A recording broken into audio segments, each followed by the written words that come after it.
Team Dynamo is considered by many to be the team to beat, having traveled over 5,000 miles from their home country, Japan. A country notorious for having the most competitive Splatoon scene. Here they ranked as some of the most intense, fierce, and focused Splatoon players alive today. Atuburu is known to wield the Cherry H3 nozzle nose and regularly has over 20 kills in matches. Well, naturally. Wackaroon's go-to is the E-Leader 3K. Most importantly, though, he once hit S+99 for over 2 hours straight. Just so everyone's clear, that's crazy. It was rough, but we were able to continue the score counter until we won for 2 hours. Kakashino, a slosher weapon expert and Piranha Pit stage lover, is here to win and find the perfect hamburger. Really? Hamburger? I want to win, but I also want to eat hamburgers. I'm not going to lose. Well, good luck with finding that hamburger. Thanks, narrator. And last but not least, an unexpected secret weapon, a new addition to the team. Only a short while ago, this player was Team D's rival. They wanted nothing more than to splat him into oblivion. But with everything on the line, they had to recruit the best of the best of the best of the best. Dynamo is named after his masterful work with the Dynamo roller. Using it to roll over the competition, Dynamo claims to be unbeatable with the, of course, Dynamo roller. Geez, this guy really loves the roller. We get it. You're the roller guy. With their top recruit in place, Team Japan will need to band together quickly if they really want to splat their way to Splatoon glory. One thing's for sure, all eyes will be on Dynamo.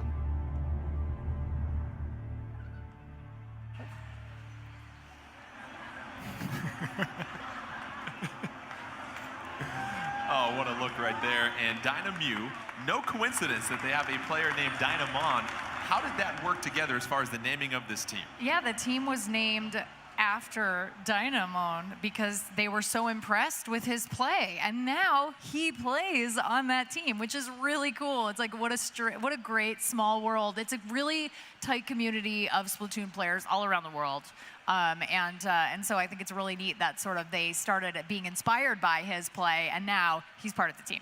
Dynamo, the #1 seed after round robin play, taking on Rising Moon, the 4th seed after round robin play. And Eric, we're getting set for Tower Control, our first sort of ranked match if you're familiar with the original Splatoon. How is Tower Control this different this time around in Splatoon 2? So Splatoon players will know that Tower Control starts with a tower in the middle of the map.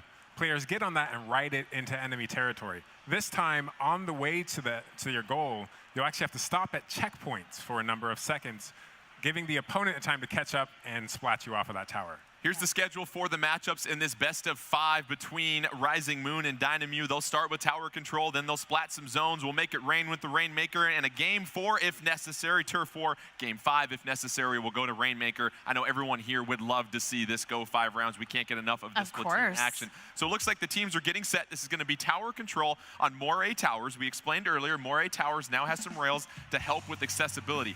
Going to be interesting, Ashley, how some of these new sub-weapons might come into play with Tower Control. Yeah, I mean, that Toxic Mist is going to be key here. It's going to be key here because it's going to slow people down, it's going to take their ink away, and it's going to hopefully help them take back a tower if it's not in control by them. Dynamo in the yellow, Rising Moon in the purple, as Dynamo making the first approach to the tower. Nobody riding it quite yet. We see 3 sets of the Toxic Mist, and Ashley, these players were loving the Toxic Mist, especially in Tower Control.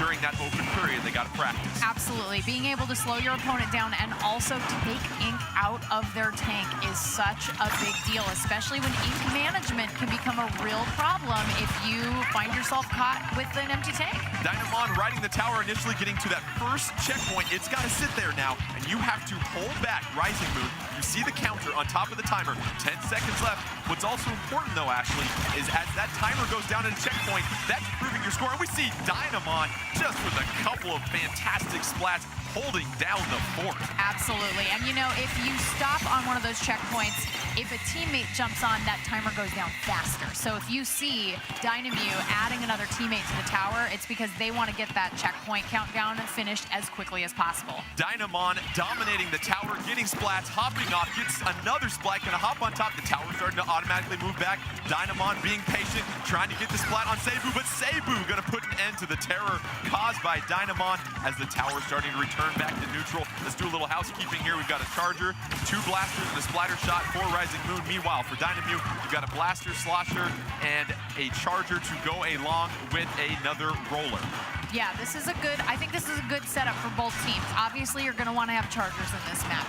You absolutely need to be able to pick off a person on top of that tower. Those squids have got to be pulled off that tower as quickly as possible by bomb, by charger, by any means. You take them off that tower. And one thing I didn't mention is that when you stop at a checkpoint, once you clear that checkpoint, you don't have to go through it again. Very important to notice right there, Eric. Meanwhile, Dynamon is the designated tower control expert for Dynamon, riding that tower, trying to get the splat on Andy, but no! Wow. Andy's gonna put an end to that movement right there. You gotta pay the toll on the tower, and Andy's right. the one taking collection. Dynamon pays the price, and the tower heads back to the center of the map. This is really interesting. You're seeing a couple of players actually do a little bit of forward scouting. They're putting down some ink. They're kind of helping out their teammates. When the tower gets to those new areas, they're able to kind of swim around and actually have some mobility well in advance of actually arriving there. 2:27 left in this one. Dynamon with the dominant 9-100 lead at this point. Rising so much toxic mist. That toxic mist. Tower comes to a screeching halt as Dynamon has to hop off. They lose the tower. 4-4 on the field. Rising Moon is yet to ride the tower as Binks with a nice little pachink right there, but then that's going to be a splat by Dynamon. Dynamon backing up, and Kakashino going to provide some support with that slosher. However, going to get splatted by Andy once again. Excuse me, Iki with that splat. Give credit where it's due. Meanwhile, Wakaruno going to get the splat on the Wakaru spawn. just waiting for that beacon. And you know, Ninja Jump, not here. And so that makes it really easy for any charger user to just wait. You mentioned that no stealth jump. That was such an important aspect of the meta going into this in the original Splatoon, not in this particular build for tournament play. So teams adjusting for that. We see some more toxic mist being deployed that's going to slow you down, reduce your ink in your tank. However, we see a lot of carnage go on by the tower right there as it goes back. 2-2 on the field right now as Rising Moon still yet to get on the board here, Ashley. Yeah, this is the time. I mean, they've got about a minute and a half. They can make something happen. One of the things that I'm noticing, a lot of the higher level players, they're using the rails. They're claiming the rails, but maybe not using them.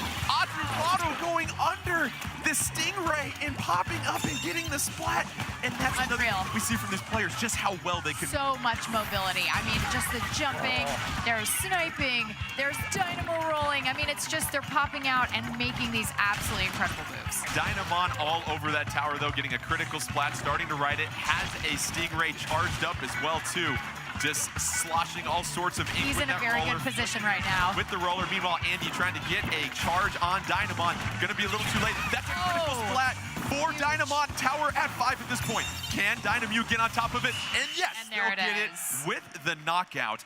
And there's not much to break down from this one. Dynamon doing a fine job of riding the tower, but the rest of Dynamon providing that support, because we never really saw 3-4 players from Rising Moon able to get to the tower here, Ashley. Yeah, you could see using those ink rails really came in handy. They were able to kind of move around the map, get behind Rising Moon, figure out how they could cut off all of those avenues, and also deny Rising Moon from moving forward when they did have the tower. Yeah, absolutely. Dynamon himself was, on the tower, getting a lot of splats, but his teammate was actually out in front, making sure the path was clear. So Clearing the way.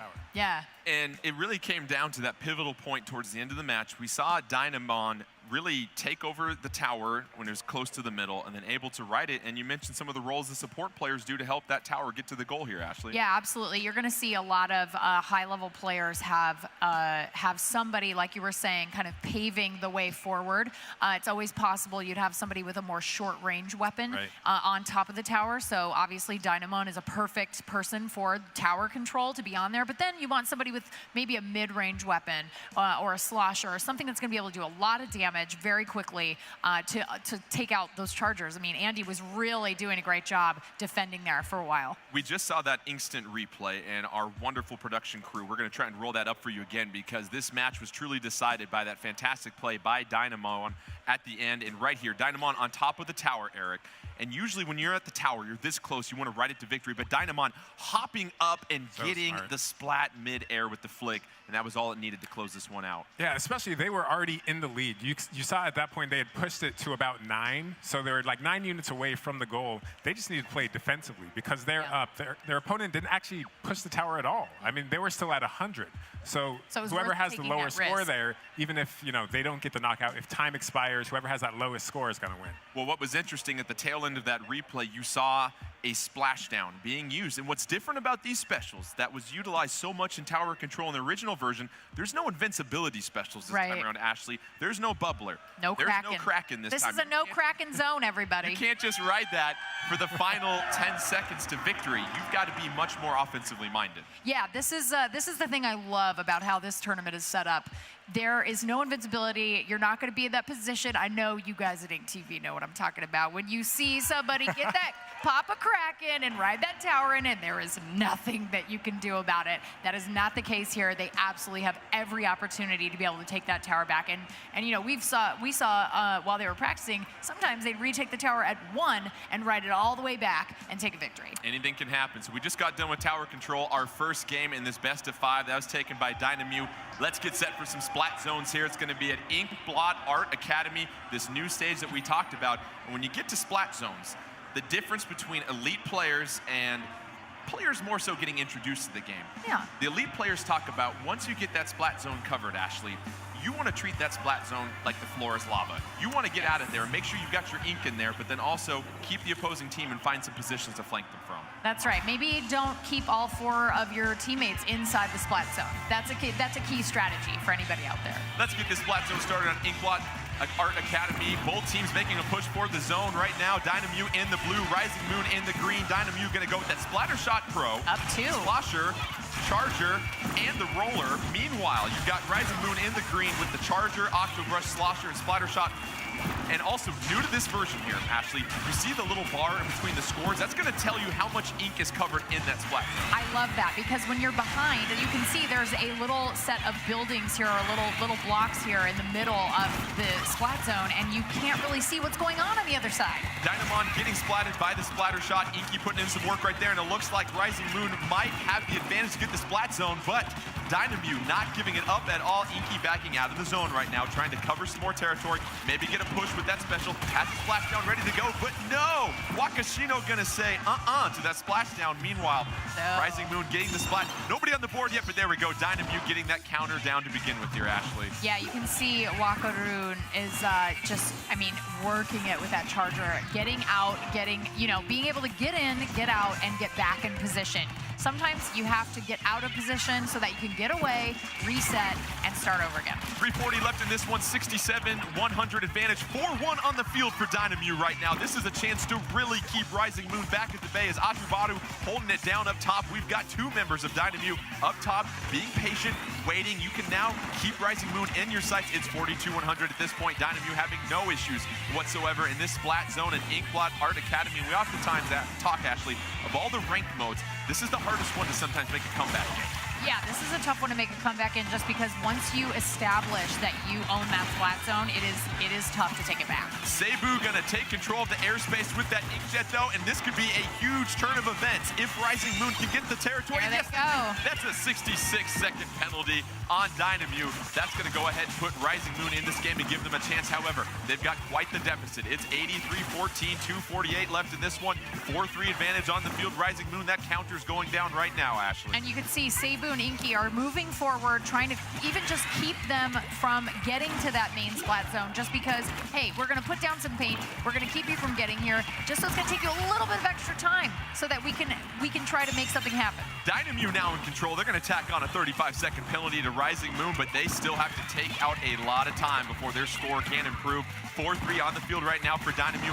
Wakaroon on top of an ink-proof surface right there, but going to navigate with a little bit of leverage, throw down a splat bomb, keep at base, got some help right there with the teammate. Meanwhile, going to start to creep into Rising Moon territory, looking back and try and zone things out. And right now, Dynamo, no issues whatsoever holding down the splat zone. No, not at all. I mean, Kakashino just got splatted by Andy with that charger. Andy's really going out there and making stuff happen. But you can see Stingray really popular on this particular map. 4-2 advantage, and you saw from the wide view right there, there weren't any Rising Moon players in the same area code as the splat zone. And that'll do it. Another knockout for Dynamo. Once they re-seize control of the splat zone, they did a fine job of not only having players cover ground horizontally, but vertically at different levels, Ashley. Yeah, you saw Wakaroon up there just keeping Rising Moon out. And I mean, when you have him, the combo of Wakaroon and Kakashino up top with a slosher, getting anybody who's coming just even barely close to that splat zone, he's just like, nah, I'm just gonna pour paint on. I'm just gonna pour that ink on you and take you out. Goodbye. Go back to the beginning. And it's interesting on every level. Sometimes we've talked about some teams don't like to hang out in the splat zone too much, but Eric, on this map, when you get the leverage, the highest point in Inkblot Art Academy is at the middle of the map in that splat zone. That gives you a huge advantage as far as seeing where the opposing team's coming from. So in that situation, Dynamo holding it down from the highest point on the map. Yeah, that high point, because it is so tall, I mean, really the only way to route someone from that is with a charger or to climb it and get up there yourself. So it's actually a pretty safe spot. Usually, as you said, you don't want to hang out in the middle of the splat zone, but because you have that verticality there, you're able to. But there is also nothing to hide behind up there. So if you're up there, you are wide open to attack. So you definitely want to be careful. But if you're up there, you've got a great vantage point. And as you mentioned, Jordan, earlier, I mean, we have only 4 specials available in this tournament mode. So what you could do normally is maybe pop, a defensive thing and stay in that splat zone. But here, there's not even any kind of support abilities. Like with the first game, you have your ability that you're able to kind of point out enemy locations, and there's none of that. Right, Yeah, no no echolocators in this game. Yeah. Sometimes people use the Tenta missiles to locate players, and we also saw the Ink Storm a couple times, and we didn't get a chance to break that down quite Love yet. that Ink Tell us Storm. about that, Ashley. I mean, I love the Ink Storm. You set it off, it ends up creating a cloud, and then it moves, and it starts raining ink, and it's so delightful, and it takes people by surprise, and it hurts a little bit. And it's great because there's no way to get rid of it. It's great for splat zones. You're able to kind of seize control of it if you're able to throw the Ink Storm right onto the splat zone. We saw Dynamo use 3 Ink Storms in that last match and really help re-seize control of that splat zone in the middle. So as we mentioned, it's now 2-0 Dynamo in this best of 5. They're trying to get their brooms out and look for a sweep as we prepare for Rainmaker on the Reef. And this could be an opportunity for Dynamo to either get the sweep. However, Rising Moon, anything can happen in Rainmaker. This could be a huge victory for them. And as we get to the Reef with Rainmaker, we talk about on these levels, Ashley, there's kind of a conventional route, but then also if you can be a little sneaky squid, there's a little bit of a shortcut at times. That's right. Sometimes you'll see teams have someone have a designated Rainmaker taker, and then they'll have a support person that follows them, creates lanes, lets them get the job done. You're going to see a lot of toxic mist in this map, I think, and you're going to see a lot of splatting. This is going to get crazy. Andy getting splatted by Kakashino. However, that Rainmaker shield going to take out Dynamon. Dynamon's good, listen, but there's nothing you can do against a Rainmaker. Absolutely not. You see that Rainmaker shield getting bigger in the other team's color, you better get out of the way. Wakaruno doing some work right here, and now the Rainmaker belongs to Rising Moon in the green, Dynamo in the purple. Rising Moon, let's get some housekeeping. They have the Charger, Octobrush, Splatter Shot Pro, and the Blaster. Meanwhile, Dynamo sticking with that Splatter Shot Pro, the Slosher, the Charger, and the Roller right now. 99-0 advantage, so not much of a lead at this point. Both teams really unable to seize control early on right here, Ashley. Yeah, and you'll see, you'll notice right now what was happening was Dynamute chose to not pick up the Rainmaker right away. They chose to make those one-on-ones, get those splats, and now they can say, okay, we've taken a few people off the field. Let's go in. Walking room with the Rainmaker. And what's different about the Rainmaker, you no longer have that vortex of ink. It's going to be more of almost a ink grenade that gets launched out in front of you. That's going to change the dynamics of moving it around. Definitely. It doesn't create a lane for you to ride in. And that's sort of the thing now where you need a support person to help you lay down some ink, get some stuff done. And it's also, it's really tough to hit somebody short range with the Rainmaker. Rainmaker was up for grabs, but it gets returned like a bad sweater to the middle of this map right now as both teams fight this over. 58-99 advantage right now for Dynamute. Not a huge advantage at this point. Both teams really getting a chance to push each other back and forth. However, we've got a 4-2 advantage on the field for Rising Moon, and there goes that little squid at the top. Yeah, he's going for it. However, a splat right here is going to put a stop to the Rainmaker as Dynamute's trying to get it, but here goes Seibu. Inking that shield with the brush right now. And a splat, however, by the Stingray with Lock on Room. That Stingray doesn't feel good. That Stingray to the face doesn't feel good at all. Nobody likes that. Autobaro picks up the Rainmaker, but we have an Ink Storm. I love that storm. It's so great. That Ink Storm going to make things a little difficult. There's the cloud, not a forecast that Dynamute wants to deal with right now, but Atubaru right now with the Rainmaker trying to advance. However, excellent charge shot by Andy. Andy putting the brakes on the Rainmaker as right now Rising Moon 35-58 advantage. 4-2 on the field, though, for Dynamute. They can make a little bit of a push as the Rainmaker in the middle of the map here, Ashley. Yeah, they've got 3 of them right there with the Rainmaker. They're going to try to take out Andy with that charger. I mean, I think that he is the most dangerous man on the field for Dynamute. Oh, Double splats right here splats with the Rainmaker. It is 3-1 on the field. Oh, Wakaroon going to go for the slam dunk. Nothing in his way. However, that splat bomb might get him. No! Wakaroon with DeAndre Jordan to finish it right there. Impressive victory. And we saw it right there, Ashley. The ability of Dynamute to get that double splat deep into Rising Moon territory, and that will conclude it with a sweep. Yeah, if you're looking down the barrel of the Rainmaker and you've got a teammate next to you, get away from your teammate. Get away from your teammate. Run for it. The final 15 seconds of this match, so much happening, and you saw Dynamute get to the goal and almost get taken out by a splat bomb, and really being able to navigate those ramps and the verticality, so impressive by Dynamute. You see the team effort right here. Wakaroon gonna back up. Here comes that critical double splat. That's gonna clear the way right there, Eric. And Eric, Wakaroon being very careful. Notice how able to jump over that green ink, the maneuverability we oftentimes like to highlight. Very, very good. I mean, they really just played it perfectly right at the end there, and being able to take out Andy. I have to give all the credit to Andy for just some really good charger work throughout this whole series. That will conclude Rising Moon's tournament. They certainly put up a hard-fought battle, but you're starting to see the strength of Dynamute and why they defeated over 900 teams in their tournament, Ashley. And this is a team that is talent-loaded top to bottom. Yeah, I mean, it's just they are a very tight-knit, well-oiled machine. I mean, that's the only way I can describe them. And to watch them play, I mean, they get each other.